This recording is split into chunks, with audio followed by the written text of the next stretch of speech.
Ako ng graph. Ito, Vese graph. Para saan ang PDA? Para sa math at science. Okay. Sit properly and then explain it to me what you made here.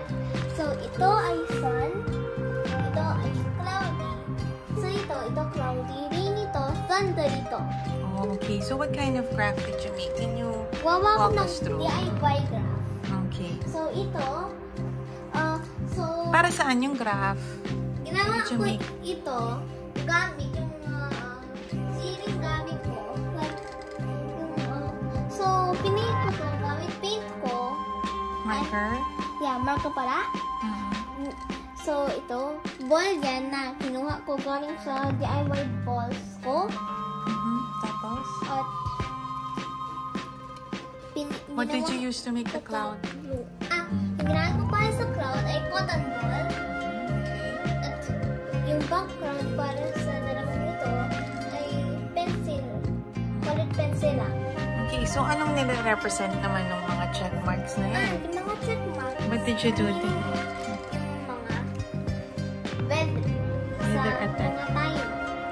Sa araw na iyon. Oo. So, what does this mean? For example, this Monday. So, Monday, sunny. Monday. Nung Monday ay naging sunny. Oo. What about Tuesday? So, Tuesday, naging cloudy. Okay. So, Wednesday, cloudy din. Sa Tuesday, sunny. Thursday. Tuesday. This one? Thursday para? Thursday. Sunny din. So, Friday. Friday ay naging rainy. So, Sunday, sunny.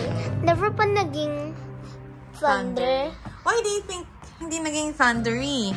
I think because dahil nakatira ako sa desert country. So hardly we will have. But I've seen we've experienced that before. Oh, that is sa Pilipinas. One time, it was New Year. Maraming fireworks, then nakaroon ng lightning. And then what happened? Okay lang yun. Malayo naman kami. Tayo.